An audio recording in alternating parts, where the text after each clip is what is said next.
والفرقان الحميد لتؤمنوا بالله ورسوله وتعزروه وتوقروه وتسبحوه بكرة وأصيلا. صدق الله العظيم وصدق رسوله النبي الكريم الأمين. إن الله وملائكته يصلون على النبي يا أيها الذين آمنوا صلوا عليه وسلموا تسليما. مل کے محبت نہ پا لیجیے. الصلاۃ والسلام علیک یا سیدی یا رسول اللہ.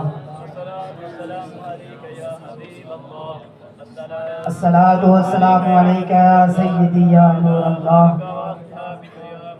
وعلی آلک واصحابک یا سیدی یا رحمۃ للعالمین. اللہ تبارک و تعالی کی حمد و ثنا کے بعد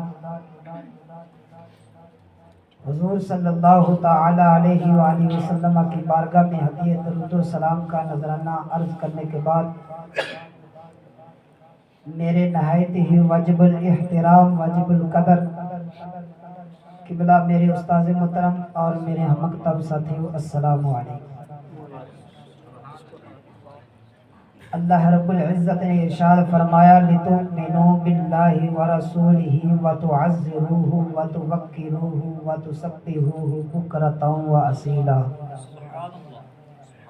تاکہ اے لوگو تم اللہ اور اس کے رسول پر ایمان لاؤ، اللہ اور اس کے رسول کی تعظیم و توقیر کرو.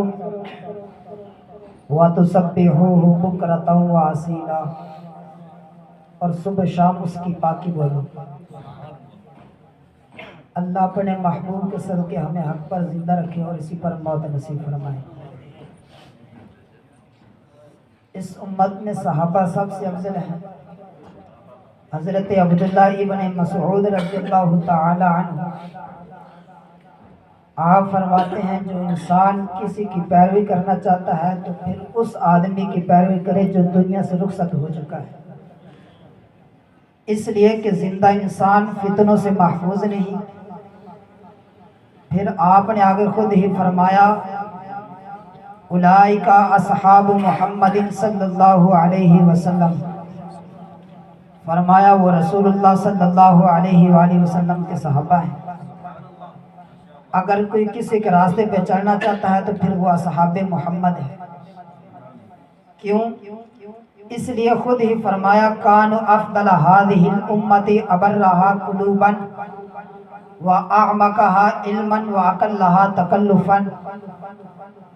فرمایا وہ رسول اللہ صلی اللہ علیہ وآلہ وسلم کے صحابہ ہیں جو امت میں سب سے افضل ہیں، سب سے زیادہ نیک ہیں. فرمایا سب سے زیادہ نیک بھی، امت سے افضل بھی، اور سب سے بڑے عالم بھی صحابہ ہیں. اگلی بات یہ فرمائی کہ صحابہ کے قریب بھی تکلف نہیں گزرا، وہ تکلف سے پاک ہیں. فرمایا ان کی شان یہ ہے کہ اللہ نے ان کو اپنے محبوب کی غلامی کے لیے چنا اور پوری دنیا پر دین کو غالب کرنے کے لیے اس جماعت کو اللہ نے اپنے مصطفیٰ کے لیے منتخب فرمایا. آگے کیا فرمایا؟ ان کے بارے میں باتیں کرو. فَاعْرِفُوا لَهُمْ فَضْلَهُمْ، فرمایا ان کے فضل و کمال کا اعتراف کرو اور جانو کہ یہ کون لوگ ہیں. وَاتَّبِعُوهُمْ عَلَىٰ آثَارِهِمْ وَتَمَسَّكُوا بِمَا اسْتَطَعْتُم مِّنْ أَخْلَاقِهِمْ وَسِيَرِهِمْ. فرمایا ان کے اخلاق بھی اپناؤ، ان کی سیرتیں بھی اپناؤ. فَإِنَّهُمْ كَانُوا عَلَى الْهَدْيِ الْمُسْتَقِيمِ. فرمایا حضور صلی اللہ علیہ وآلہ وسلم کے صحابہ ہی سیدھے راستے پر تھے. حضرت عبداللہ ابن مسعود رضی اللہ تعالی عنہ آپ صحابہ سے بعد میں آنے والوں کو وصیت فرماتے ہیں کہ تم کو فوت شدہ صحابہ کی سنت اور طریقے کی اقتداء کرنی چاہیے، کیونکہ زندہ انسان فتنے کی زد سے باہر نہیں. کہ رسول اللہ صلی اللہ علیہ وآلہ وسلم کے صحابہ کرام رضوان اللہ علیہم اجمعین ساری امت سے افضل لوگ تھے، جن کے دل جناب اعلیٰ ایمان و اخلاص اور تقوی سے معمور تھے. علم و عمل کی گہرائی میں سب سے آگے تھے اور تکلف نام کی چیز سے نا آشنا تھے۔ یہ وہ مبارک شخصیات ہیں جن کو رب کائنات نے اپنے نبی کی نصرت اور اقامت دین کے لیے منتخب فرمایا۔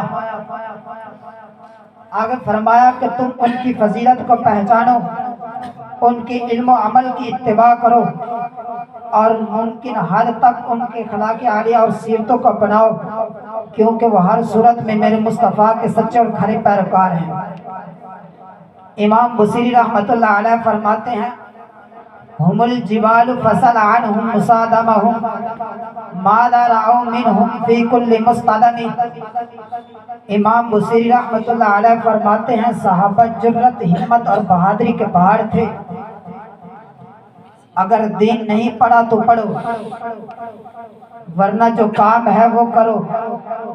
صحابہ تو وہ ہیں حضور نے جن کے بارے میں فرما دیا ان اللہ نظر فی قلوب العباد فلم یجد قلبا اتقی من اصحابی۔ فرمایا اللہ رب العزت نے اپنی شان کے مطابق ازل کے اندر ہر بندے کے دل کو دیکھا، فرمایا میرے صحابہ کے دلوں سے بڑھ کر اس نے کوئی پکیزہ دل نہیں پایا۔ ہم الجبال فصل عنہم مصادمہم، یہ وہ قصیدہ ہے کہ میرے آقا مولا نے خود سنا اور حضور نے چادر عطا فرمائی۔ اگر اس میں مبالغہ ہوتا تو میرے آقا فرماتے بصیری اس شعر کے اندر تبدیلی کرو، کیونکہ میرے آقا مولا نے خود شعر سنا، فرمایا میرے صحابہ جرت، ہمت اور استقامت کے باڑ تھے۔ فرمایا ان جنگوں سے پوچھو جن جنگوں میں میرے صحابہ حاضر ہوئے۔ آگے فرمایا آگے تجھے نہیں پتا ہے، تجھے میں بتاتا ہوں۔ وصل حنینا وصل بدرا وصل احدا فصول حتف لهم ادھا من الوخم۔ فرمایا بدر سے پوچھ، احد سے پوچھ، انہوں نے صحابہ کی بہادری کے کیا کیا کارنامے دیکھے۔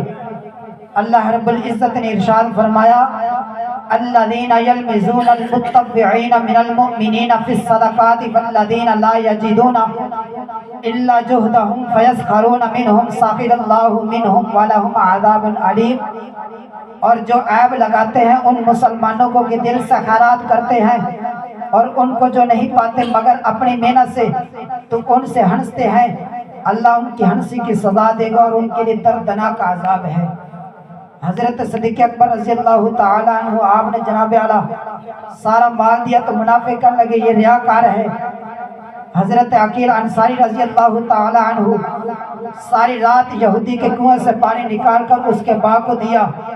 غزوہ تبوک کے لیے 1 کلو کھجور حضور کی بارگاہ میں پیش کی تو منافع کرنے لگے 1 کلو کھجور کی اللہ کو ضرورت نہیں۔